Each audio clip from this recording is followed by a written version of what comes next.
आज का टॉपिक है इनस्टेबिलिटी कांस्टेंट, स्टेबिलिटी कांस्टेंट और फ्री एनर्जी चेंज एवं ओवरऑल स्टेबिलिटी कांस्टेंट के बीच में रिलेशनशिप।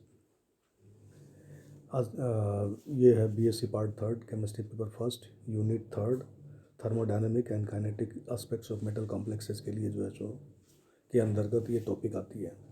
पहला टॉपिक जो हमारा है वो इनस्टेबिलिटी कांस्टेंट है, दूसरा है स्टेबिलिटी कांस्टेंट, तीसरा है relation between free energy change and overall stability constant.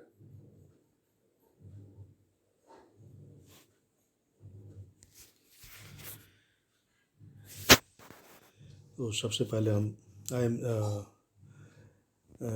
Instability constant instability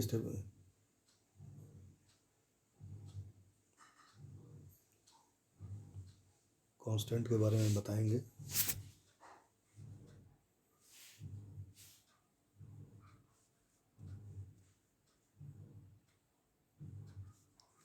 instability constant इसके बारे में बताएंगे। नेक्स्ट टॉपिक होगा स्टेबिलिटी कांस्टेंट और तीसरा है relation between free energy change and overall stability constant. I am doctor Magan Prasad, associate professor, department of chemistry, MSG government PG college, Bharatpur 3210 Rajasthan. तो instability constant को हिंदी में अस्थायित्व स्थिरांक कहा जाता है। कभी कभी संकुल का अस्थायित्व बताने के लिए अस्थायित्व स्थिरांक या वियोजन स्थिरांक पद का उपयोग करते हैं। यहाँ हम संकुल के वियोजन साम्य पर विचार करेंगे तथा साम्य स्थिरांक के आई फॉर इनस्टेबिलिटी को अस्थायित्व या वियोजन स्थिरांक कहते हैं, जो अस्थायित्व या विरचन स्थिरांक के विपरीत होता है। जैसे कोई कॉम्प्लेक्स है MLN और इक्विलिब्रियम में M+NL, M है मेटल और जो डिसोशिएट होकर N लिगेंड के इसमें डिसोशिएट हो जाता है। तो KI का वैल्यू जो होगा वो concentration M into concentration L to the power N divided by concentration MLN जो हमारा मेटल कॉम्प्लेक्स है इज इक्वल टू 1/K। अस्थायित्व स्थिरांक का उच्च मान संकुल के अस्थायित्व, अगर इसका हाई मान अगर होता है तो अस्थायित्व को तथा उसका निम्न मान संकुल के अस्थायित्व को प्रदर्शित करता है। जैसे एग्जाम्पल के लिए अगर हम कैडमियम तथा सिल्वर के अमीन संकुलों के वियोजन पर विचार करते हैं, CdNH3 2+ आयन है या Cd2++ 4NH3 में वियोजित हो जाता है तो KI बराबर 2.5 × 10⁻⁷ है।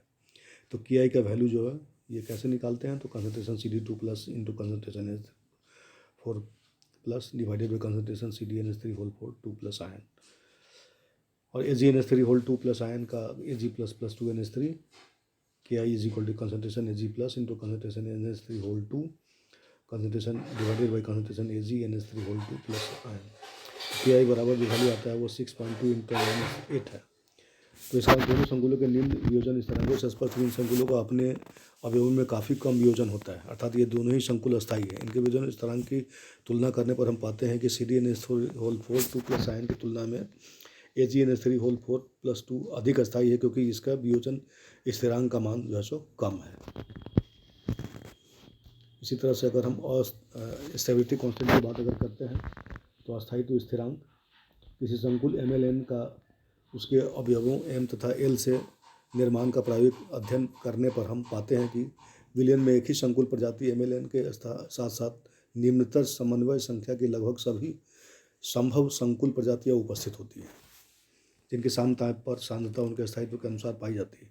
इस बिंदु को स्पष्ट करने हेतु हम M तथा L से MLN का पदवार निर्माण करते हैं। जैसे ये कैसे बनता है MLN, तो वो अपने अवयवों से बनेगा। M+L रिवर्सिबल ML होगा, समय अवस्था में ML के साथ होगा। तो K1 पहला स्टेप है, इसलिए K1 concentration ML divided by concentration M into concentration L। इसी तरह से ML+L या रिवर्सिबल दूसरा में ML प्लस दूसरा लिगेंड के साथ संयोज कर देगा, ML2 में कन्वर्ट हो जाएगा। K2 बराबर concentration ML2 divided by concentration ML into concentration L। इसी तरह से ML2+L का अगर हम देखें ML3 में कन्वर्ट होगा, तो इसका K3 हम निकाल लेते हैं, ML3 divided by ML2 into concentration L। इस तरह से MLN के लिए जो है हम निकालेंगे MLN-1+L MLN Kn बराबर concentration MLN divided by MLN-1 into concentration, जहाँ K1 K2 K3 Kn पदवार step wise स्थायित्व स्थिरांक है। पदवार अस्थायित्व स्थिरांक है। सामान्यतः हमारी रुचि अस्थायी मध्यवर्ती संकुल प्रजातियों को जानने या उन्हें प्रदर्शित करने की नहीं होती है, अतः किसी अस्थायी संकुल के निर्माण को समग्र साम्य ओवरऑल इक्विलिब्रियम द्वारा प्रदर्शित करते हैं। उपयुक्त सभी प्रजातियों को निम्न समग्र साम्य द्वारा प्रदर्शित किया जा सकता है।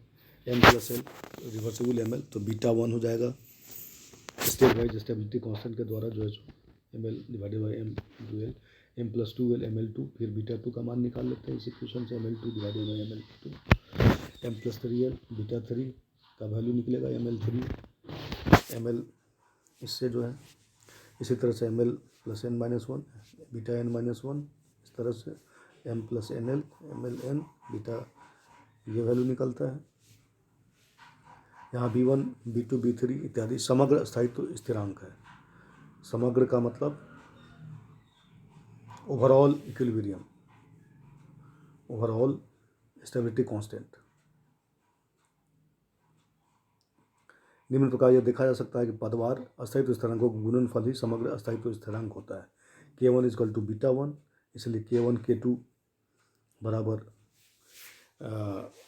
उसके पद से डिवाइड मल्टीप्लाई कर देंगे, ML divided by ML divide ML2 MLL ML2 ML square,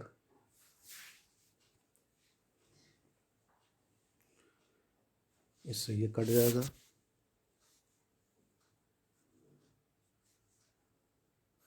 ML square beta 2, इसलिए K1 K2 K3 MLL ये ML2 MLL ML3, तो इससे ये कट गया,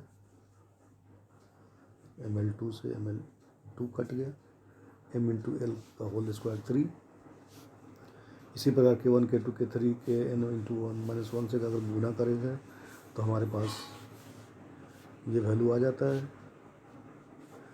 MLN ML to beta M, K1 K2 K3 dot KN is equal to beta N।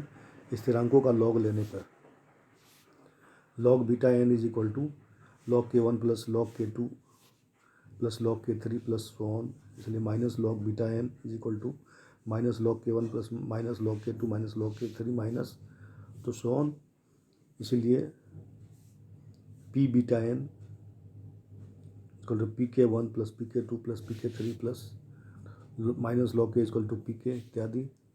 जिस प्रकार H plus ion को सामता को PH द्वारा भी बताया जाता है, PL equal to minus log H plus, जिसमें उच्च H प्लस आयन सांता वाले विलयनों की pH कम होती है। इसी प्रकार अस्थायित्व स्थिरांक को भी P बीटा या PK द्वारा दर्शाया जा सकता है। स्पष्ट है कि PB या PK का निम्नतर मान B या K के उच्च मान से प्राप्त होते हैं, जो संकुल के अधिक अस्थायित्व की ओर संकेत करते हैं। एग्जाम्पल है सिल्वर डाइएमिनो कॉम्प्लेक्स आयन संकुल के लिए पदवार स्थायित्व स्थिरांकों का मान क्रमशः 7.7 इंटू 10³ तथा 2.1 इंटू 10³ है। समग्र स्थायित्व स्थिरांक के मान की गणना करें। The stepwise stability constant for AgNH3 whole 2 plus complex आयन आर से इतना एंड इतना respectively calculate the overall stability constant. तो AgNH3 पद का मान है Ag plus NH3 AgNH3 whole 4 plus NH3 whole plus आयन, K1 is equal to 7.7 into 10³ KgNH3 plus NH3 AgNH3 whole 2 plus आयन reversible, K2 is equal to 2.1 into 10⁻³ इसलिए समग्र स्थायित्व स्थिरांक overall stability constant beta 2 is equal to K1 into K2 बराबर 7.7 into 10⁻²2.1 into 10⁻1.6, ये answer हो गया इसका।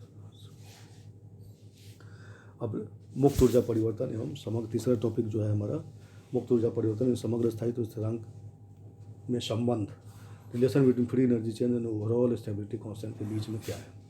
तो मुक्त ऊर्जा परिवर्तन डेल्टा जी इंथैल्पी परिवर्तन डेल्टा एच मुक्त ऊर्जा परिवर्तन डेल्टा जी से निरूपित होता है। एंथैल्पी परिवर्तन डेल्टा एच तथा किसी तापक्रम T पर इंट्रोपी परिवर्तन डेल्टा एस में निम्न संबंध पाया जाता है। Delta G is equal to delta H minus T delta S. मुक्त ऊर्जा का समग्र स्थायित्व स्थिरांक से भी सीधा संबंध होता है। Delta D is equal to minus 2.303 RT log B, अतः 2.30 RT log B is equal to minus delta H plus T delta S. हम ऊपर देख चुके हैं कि अस्थायित्व संकुलों के लिए बीटा का मान उच्च होता है। यह तभी संभव है जब डेल्टा एच का मान ऋणीय तथा इंट्रोपी परिवर्तन डेल्टा एच धनात्मक हो, अर्थात संकुल के निर्माण में जितनी अधिक ऊष्मा निकलेगी, संकुल उतना ही अधिक अस्थायी होगा। तो ये टॉपिक हम यहीं पे समाप्त करते हैं। Thank you.